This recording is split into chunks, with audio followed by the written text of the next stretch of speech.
monde. Aujourd'hui, on va voir ensemble la différence entre un OH lié et un OH libre. Donc, OH lié, OH libre. Donc, dans un spectre infrarouge, on va avoir un truc comme ça, un petit pic comme ça, et une bonde qui est relativement large. Donc, on va attribuer... lequel, en fait, on va faire une attribution. Le OH lié, ça va être celui qui est là. Ça correspond à la bande que vous voyez là. Et le OH libre, il va correspondre à ce petit pic-là. Pourquoi est-ce que j'ai dit ça ? On va voir ça ensemble. En fait, c'est de la même façon. On a vu, en fait, je décide par rapport à la force de liaison.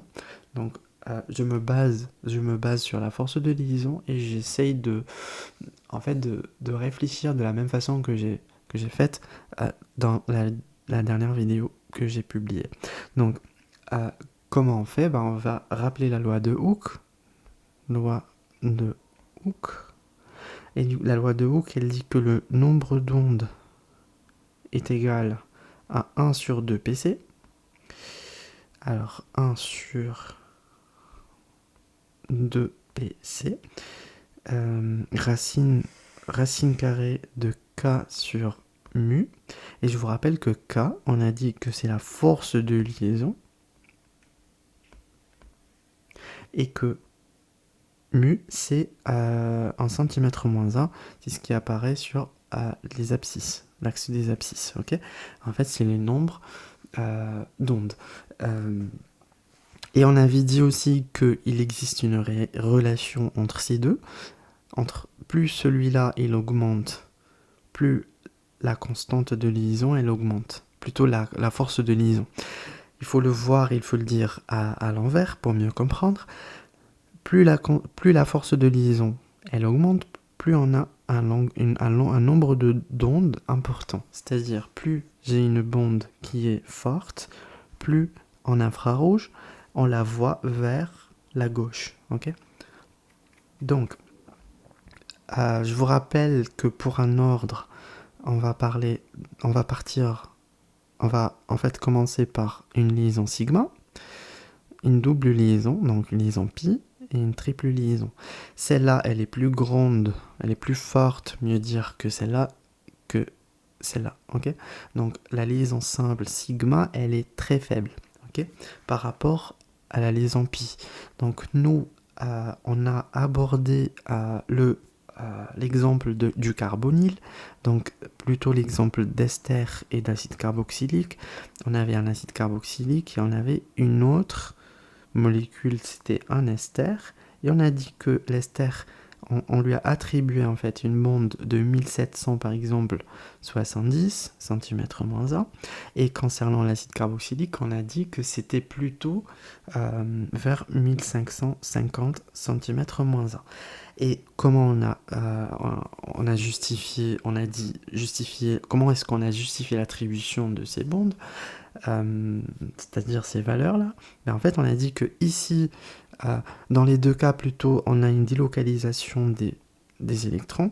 Donc, on ne va pas parler de mésomérie, vu que les deux, en fait, ils ont les deux formes de mésomérie. On ne va pas en parler. Mais par contre, on va parler d'autre chose, qui est la liaison hydrogène. Je vous rappelle que ici, pour l'acide carboxylique, on a l'oxygène qui est accepteur de protons, et l'alcool, OH, en fait, il est à la fois accepteur de protons et donneur de protons. Ok ? Il est à la fois accepteur et donneur. Donc, le cas de l'ester, on a dit que ici on n'est que accepteur, et pareil, ici on n'est que accepteur. Quand on n'est que accepteur, en fait, on va pas faire une liaison hydrogène. Si par exemple ici j'ai une autre molécule dans le milieu qui a un caractère accepteur, du coup accepteur avec accepteur, ça fait pas une liaison hydrogène. Il faut au moins qu'il y ait accepteur avec donneur. Okay ? Donc ici dans le cas de l'acide carboxylique, il possède les deux, en fait. Il est à la fois accepteur et donneur, donc en présence d'une molécule qu'elle soit accepteur ou donneur, en fait, il va y avoir une liaison hydrogène, une formation d'une liaison hydrogène. Donc, la formation d'une liaison hydrogène, en fait, elle fait en sorte... En fait, nous, on la dessine comme ça. En fait, on ramène un autre ester, voilà. Pardon, un autre acide carboxylique, ici JOH, voilà, je le dessine à l'envers. Et cet acide carboxylique, en fait, pardon, les doublés non-liants vont aller vers l'hydrogène. Et pareil, pour celui-là, il a des doublés non-liants, ils vont aller vers cet hydrogène. Donc ici, on a formé quoi? On a formé des liaisons hydrogènes. Donc entre deux molécules, c'est plutôt intermoléculaire, des réactions entre deux molécules, et c'est des liaisons qui sont appelées hydrogènes. Donc, qu'est-ce qui se passe maintenant? La densité électronique, en fait, maintenant l'oxygène, avant il était uniquement lié à un carbone, donc la densité électronique, les électrons ils étaient partagés entre l'oxygène et le carbone, mais maintenant que on a des liaisons hydrogènes, les électrons ils vont pouvoir passer jusqu'à l'hydrogène, jusqu'à atteindre l'hydrogène. Donc maintenant l'oxygène plutôt, je dis qu'il partage ces électrons à la fois avec l'hydrogène et le carbone. Donc ça rend la liaison CO, ça la rend en fait, ça lui donne un caractère qui est sigma, à la fois sigma et pi. Okay, parce qu'en fait ici il y a la délocalisation, du coup on a le caractère sigma et pi. Le caractère sigma, on a dit que, voilà, vous voyez là, en fait, entre l'hydrogène et l'oxygène et le carbone, ben en fait il y a une délocalisation des électrons. Ok, donc il y a à la fois un caractère sigma et un caractère pi. Qu'est-ce qu'on a fait? Ben en fait, on a diminué le K. Pardon, oups, j'ai perdu la page. Oh là là, c'est pas un bon début. C'est pas grave. Donc en fait, on a diminué le K. La force de liaison, elle a diminué parce qu'en fait, on passait d'une liaison pi à une liaison sigma. Donc c'est plutôt faible. Comme lui, il diminue, ben en fait, on va diminuer le nombre d'ondes en centimètres-1. Pour l'acide carboxylique, on n'en a que 1550. Okay, donc, si on a bien compris ça, ben on va pouvoir passer à autre chose. C'est-à-dire, on va pouvoir passer à... Alors, je vais peut-être trouver ça. Normalement, ça doit être quelque part ici. Je ne vois plus où c'était. Dommage. Ok. Ah, il est là. Ah, je t'ai vu.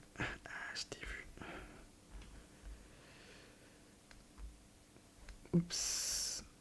Pardon.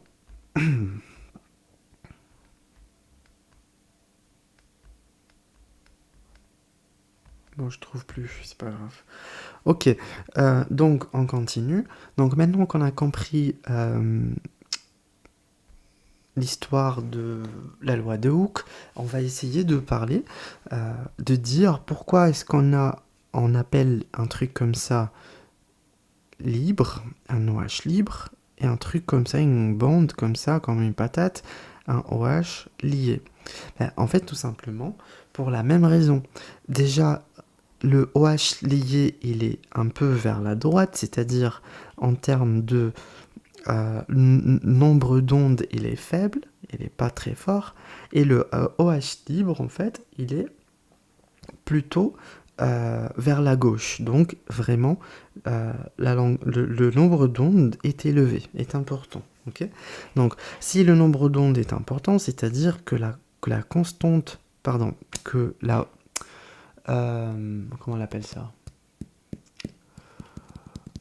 La force de liaison, pardon, elle est importante, ok? Celui-là, pareil, ici, en est moins important, du coup, la force de liaison, elle est moins importante, c'est-à-dire la liaison, elle est faible, ok?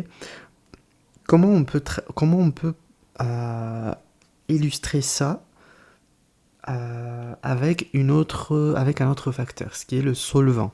En fait, le solvant, il va aussi nous expliquer comment ça se passe réellement.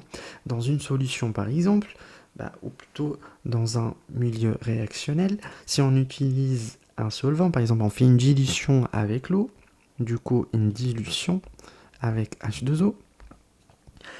En fait, on est supposé, par exemple, pour des acides carboxyliques, on est supposé avoir des liaisons hydrogènes, comme j'ai fait tout à l'heure. Alors, pardon, il faut que je dessine le tout, comme ça on comprend. Alors, j'ai un acide carboxylique ici, et là, j'ai pareil, mon deuxième acide carboxylique que je dessine à l'envers, ici et ici.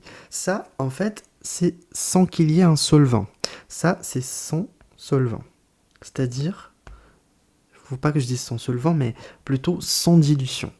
Sans dilution, on a cette forme. Ok, la forme 1, sans dilution. Sans dilution. La deuxième forme, en fait, elle va être comment ? Cette forme qui est comme ça, elle n'est pas possible. Pourquoi ? Parce qu'en fait, il y a les molécules d'H2O qui vont venir s'insérer comme ça, entre les deux molécules. Ils vont, en fait, t'auras une molécule H2O comme ça, une autre comme ça, une autre comme ça, et là, t'auras tes deux acides carboxyliques. Okay ? Donc, les liaisons hydrogènes vont pas se former comme tout à l'heure. Okay ? Parce qu'en fait, on dirait il y a une barrière des acides, des molécules d'eau qui se forment en fait au milieu des deux acides carboxyliques, empêchant la formation des liaisons hydrogènes, ou plutôt la diminuant. Okay ? Donc, par exemple, on fait une dilution.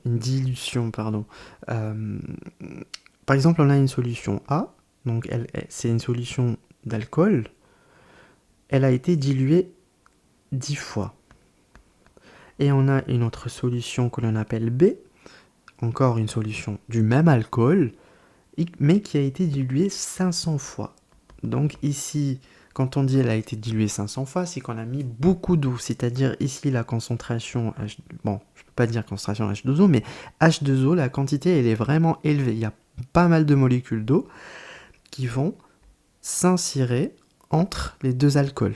Plutôt alcool ou acide carboxylique, c'est la même chose. La même chose ici.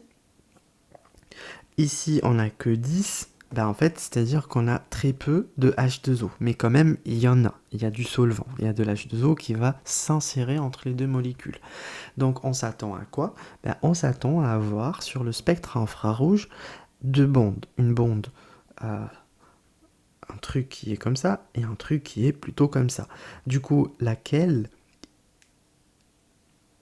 on attribue la solution SB, on lui attribue quelle bande ? Est-ce qu'on attribue celle-là, qui est plutôt à droite, ou celle-là qui est plutôt à gauche ? Forcément, quand il y a beaucoup de solvants, quand il y a beaucoup d'H2O, en fait, il n'y a pas de liaison hydrogène. Et quand il n'y a pas de liaison hydrogène, il y a quoi ? Il n'y a pas, rappelez-vous, il n'y a pas un partage de densité électronique. En fait, quand on a la liaison hydrogène, comme ça, en fait, je vous ai dit qu'il y a le partage de la densité électronique. Vous voyez, l'oxygène, il partage la densité des électrons avec les deux à la fois. Donc, ça diminue, ça rend la liaison moins forte, et du coup, ça diminue le nombre d'ondes. Si le nombre d'ondes diminue, donc on va dire que ici, en fait, on est dilué, c'est la solution A. Pourquoi ? Parce que le nombre d'ondes, il est pas fort, il est pas important. Pourquoi ? Parce qu'en fait, on n'a pas assez de molécules d'eau qui viennent s'insérer entre les deux molécules. Ok ? Et voilà. En fait, il faut le voir comme ça. C'est pour ça que j'ai commencé à parler de la force de liaison et j'ai commencé à parler de la loi de Hooke en particulier. Parce qu'en fait, il vaut mieux le voir comme ça que de l'apprendre par cœur. Okay ? Donc, ici, le cas de la solution SB, en fait, on a pas mal de molécules d'eau. C'est le cas ici, en fait. C'est le cas de ce schéma que j'ai dessiné. En fait, il n'y a pas de liaison hydrogène, c'est-à-dire, ici, dans ce cas-là, notre acide carboxylique ou notre alcool, il il n'y a que l'effet de mésomérie qui est exercé. Sinon, il n'y a pas un partage d'électrons avec un autre hydrogène dans le milieu. Donc, ici, on est plutôt fort en termes de force de liaison. Et du coup, comme K il est fort, le nombre d'ondes il est aussi fort. C'est pour ça que celui-là, il correspond à SB. Okay, là où il y a une bonne dilution. Donc, si par exemple je fais un petit résumé juste de ce dernier truc, en fait, ça correspond à une liaison qui est faible, qui est forte, parce que on est ici par exemple 3500 cm-1, et celle-là, par exemple 3000 cm-1. Du coup, ici, la liaison, elle est faible. La liaison, elle est faible à cause du partage de la densité électronique. En fait, dites-vous que voilà, il faut le voir comme ça. S'il y a des liaisons hydrogènes qui se forment entre deux molécules, en fait, il y aura le partage de la densité électronique. En fait, l'oxygène, il va partager la densité électronique à la fois avec le carbone et avec l'hydrogène, et du coup, vous allez finir par former les liaisons hydrogènes et par diminuer la force de la liaison. Okay, et du coup, on finit par obtenir cette bonde. Okay, donc, dans le cas où on n'a pas de liaison hydrogène, quand est-ce qu'on ne peut pas avoir une liaison hydrogène? C'est dans le cas des dilutions. Dans le cas des dilutions, il y a plein de solvants qui se mettent dans le milieu. Les solvants, que ça soit de l'eau ou autre chose, vont s'insérer entre les deux molécules qui ont tendance à réagir, et du coup, ils vont créer, en fait, ces molécules, elles vont créer une barrière qui va empêcher la formation de liaison hydrogène. Donc, il n'y a pas de liaison hydrogène, il n'y a pas de partage de densité électronique avec deux atomes, ce qui rend la liaison un peu plus forte, et du coup, le nombre d'ondes encore fort. Et on voit un petit pic, ok? Mais là, on voit un gros, ok? Parce que ça correspond vraiment à plusieurs molécules qui se sont combinées. C'est pour ça qu'on voit un truc gros comme ça. Voilà. C'est fini.